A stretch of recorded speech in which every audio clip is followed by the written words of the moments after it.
আজাদি, না মানে গোলামি, গোলামি না আজাদি। যেমন নির্বাচনের মেকানিজম হচ্ছে, আমাদেরকে সেই নির্বাচন, ওই ধরনের মেকানিজমের নির্বাচন যদি করতে চায়, আমাদেরকে সেই নির্বাচন রুখে দিতে হবে। আপনারা কি পারবেন ইনশাআল্লাহ? ইনশাআল্লাহ আমরা সবাই বক্তব্য রাজনৈতিক দলগুলোকে এখনো সময় আছে, আপনারা জুলাইকে ধারণ করেন, জুলাই বিপ্লবের আকাঙ্ক্ষাকে ধারণ করেন, শহীদ ওসমান হাদিকে ধারণ করেন এবং গণভোটে হায়ের পক্ষে ক্যাম্পেইন করেন, সুস্থতার রাজনীতি করেন, গণতান্ত্রিক পরিবেশ নিশ্চিত করেন।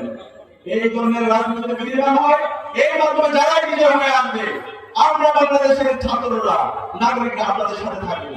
কিন্তু এর বাইরে যদি পেছন দিক দিয়ে ক্ষমতা আসতে চান, ইঞ্জিনিয়ারিং করতে চান, সেই ফেসিবাদী আমলে যেভাবে নির্বাচন হয়েছে, সেই নির্বাচনের কাঠামোর মাধ্যমে অবৈধভাবে ক্ষমতা আসতে চান, বাংলাদেশে আমরা জুলাই পর্যন্ত বেঁচে থাকতে তা হতে দেব না।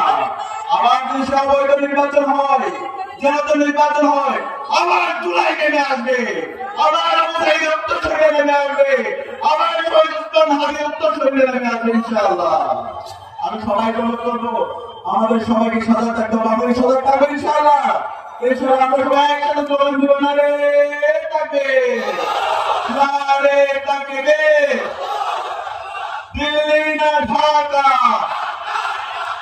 তোমার দেশ আমার দেশ, বাংলাদেশ বাংলাদেশ, গোলামি না আজাদি, ভারত না বাংলাদেশ, বাংলাদেশ বাংলাদেশ, হাতে সিল দিয়ে নিরাপদ বাংলাদেশ বুঝে নিয়ে, হাতে সিল দিয়ে নিরাপদ বাংলাদেশ বুঝে নিয়ে, হা মানে আজাদি, না মানে গোলামি, গোলামি না আজাদি। ইনকিলাব ইনকিলাব, জিন্দাবাদ জিন্দাবাদ।